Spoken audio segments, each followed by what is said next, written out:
Defiant begins with a blind man named Cheng Xiaozi, he playing with a group of people.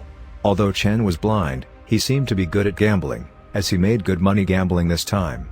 Meanwhile, the bookmakers know that Cheng is just a blind man, so they try to trick him into raising the stakes. Although Chen soon realized the fraud, he couldn't do anything about it, so he ended up losing money in almost everything. When the bookie wanted to take Cheng's money, a man named He Chiufeng arrived and immediately beat the bookie.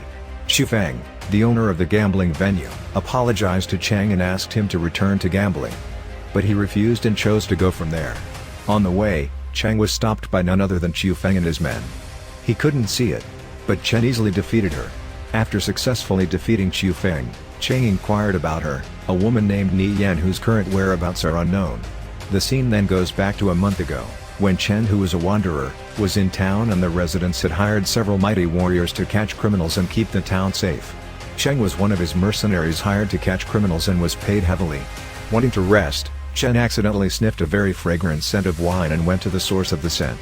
It turns out to be from the house where the banquet is held. There, Chen met a beautiful woman named Ni Yang, who immediately asked him why he was coming to her house. However, she stated that the wine would not be sold because it would be served to the banquet guests. Furthermore, Ni Yan informed him that the banquet was held to commemorate her wedding day. Cheng decided to leave Ni Yan's house after hearing this. However, after learning that Cheng was blind, Ni Yan felt sorry for him and gave him several bottles of wine for free. When Ni Yan was attempting to tie the wine bottles to Cheng's horse, he was startled to notice a large sack wriggling as if someone was inside. Cheng informs her that the sack contains a fugitive criminal. Cheng reveals that he is a warrior who hunts down criminals for a living. In short, the wedding celebration has finally begun. Guests began arriving to attend the banquet hosted by the bride and groom. Ms. Ni Yan and her husband looked very happy and so did their guests. But the air suddenly became tense when a man named Ni Ju arrived there. Ni Ju is the older brother of Ni Yan, a warrior. Instead of happily celebrating her sister's wedding, Ni Ju acts annoying and the guests leave the wedding feeling uncomfortable with Ni Ju being there. When everyone left, Ni Ju went to a place where he was sitting alone and drinking. He tried to intimidate Cheng, but his efforts were unsuccessful as Cheng completely ignored him and went to where his horse was tied. That night, Cheng wakes up to go to a banquet where he finds Ni Ju and the groom dead. Cheng tries to locate Ni Yang and finds a woman lying helpless on a table. 4 hours ago, Chiufeng and his men suddenly burst into the banquet hall and found Ni Ju's whereabouts. Chiufeng's boss, a man named Yuan Ying, orders Chiufeng and his men to kill Ni Ju and the groom. Yuan and his men were then replaced by Ni Yang. Shortly thereafter, Chen tried to cure Ni Yang, promising to help her take revenge on Yuan Ying and his men. The next day, Chen took the arrested criminals to Mr. Gao, the district official in charge of maintaining public order in the city. Additionally, Cheng's extraordinary instincts were able to foil an assassination attempt on Mr. Gao that one of his subordinates was about to attempt. After receiving the reward money, Cheng told Mr. Gao about the murder that happened at Ni Yang's house. Upon hearing this, Mr. Gao rushed to investigate the case and found the Ying family's trademark arrow. Mr. Gao told him that Yuan Ying was from a ruling aristocracy in the city and wanted nothing to do with Yuan Ying. Because of this, Mr. Gao asked Ni Yang to forgive Yuan Ying's actions and not take revenge on the man. Due to Ni Yang's persistence in her revenge, Mr. Gao had no choice but to arrest her for slandering her family and Yuan Ying. When Mr. Gao and his men took Ni Yan to court, Cheng intercepted them and demanded that Mr. Gao be released as she was completely innocent and the victim of the incident. Having insisted on sending Wei into prison, Chen decided to fight him and his men without hesitation, even though he and his men were government officials. After defeating Mr. Gao and his men, Chen released Yang and told him to hurry from there. However, Ni Yang asks him to help her seek justice in the royal capital, and Cheng agrees to help her. After lunch, Ni Yang told Chen that he would report the incident to the capital's security forces. Chen asked her to take care of her because he had to visit someone for the time being and he couldn't accompany Ni Yang. Cheng meets his partner, a woman named Cheng Nian, who often provides him with vital information to make it easier to catch criminals. She helped him so much that Chen returned part of the money to Chin. Chin then tells Chen about his new mission to capture a famous fugitive who was once the city's most powerful criminal. She said the mission was very difficult, but the pay was also very good and, in her opinion, enough to treat Chen so he could see his eyes again. A man came to Chin's mansion. The injured person turns out to be one of the Yuan family's guards. The man said that Yu Wen proposed to General Gao's daughter, and their engagement party was very lively. At that time, a woman burst into the party and injured Yu Wen. Upon hearing this, Chen is convinced that the woman who hurt Yuan is Ni Yang. The man called Ni Yang a crazy woman, so Chen taught the man not to talk carelessly.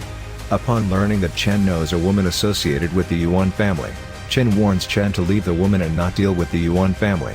Especially now that Yuan is expanding his power by betrothing General Ko's daughter, Chen seems to have ignored Chen's warnings and instead goes to Yuan's apartment to look for Ni Yang. But when he got there, Chen didn't find Ni Yang, who was arrested by Yuan and put in jail. Turning to the present, Chifeng, who was already helplessly standing in front of Chen, told him where he had been holding Ni Yang all along. Chen rushed there and quickly rescued her. Chen then took her to Chen and asked her Chen to treat Ni Yang. As a healer, Chen could not stand still while watching the seriously wounded Ni Yang. He already knew what would happen if she helped him, but Chen was still treating Ni Yang. Rice field. Chen Cheng then helped Ni Yan to safety.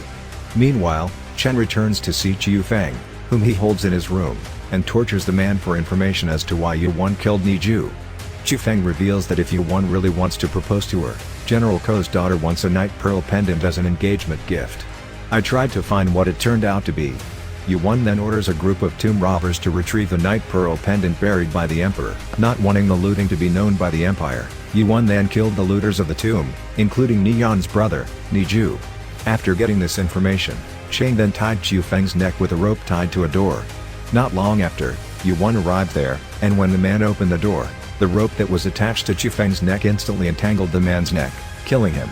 After one of his trusted subordinates died, Yuan rushed to investigate the mastermind behind all this, and managed to find out that Chen was involved, so Yuan ordered his men to arrest her. Yuan then interrogates Chen about the identity of Cheng, who has freed Ni Yan and killed his men. Chen tells Yuan that Cheng used to be a formidable warrior on the battlefield. However, due to an illness, Cheng lost his sight. But he did not lose his fighting ability at all. Elsewhere, Cheng went to General Ko's residence, because he wanted to tell the general about Yuan. However, General Ko instead ordered his men to gang up on him. Cheng was able to easily defeat General Ko's men, and rushed upstairs to meet the general. However, he is again confronted by General Ko's bodyguards. Since the purpose of coming there was not to fight, Cheng then said that he just wanted to warn General Ko about Yuan, his future son-in-law, who is a bad person. General Ko, who was behind the room, then said that Cheng had no proof of that. Some time later, General Ko's envoy came to Yuan and his family to inform him that General Ko had annulled his daughter's marriage to him. Hearing this, Yuan's brother suddenly became angry and punched Yuan. Frustrated at being treated this way, Yuan drew his sword and killed his brother without hesitation. The next day, when Chen was found lying dead with an arrow stuck in his throat, the residents were in an uproar. Chen, knowing that it was Yuan's fault, rushed to the Yuan family mansion to avenge her death. There he was confronted by Yuan's men, a very formidable female warrior. Despite being overwhelmed by the fighters, Chen was finally able to defeat her. At the same time, Yuan shot Chen with an arrow and cornered him because he couldn't predict where Yuan was. However, Cheng, angry that Yuan killed Chen, refuses to give up and rises up again to confront him. Chen eventually found his location and easily defeated him. When Yuan tried to escape, Chen couldn't keep quiet and killed him by stabbing him in the chest. Cheng eventually avenged Chen's death and avenged Nian against Yuan. He then returned to Ni Yang and told her that he had killed her Yuan and their men. Chen then gave her some money so that she could start a new life and forget all the hard things that happened to her. Rather, it means turning weakness into motivation to become stronger.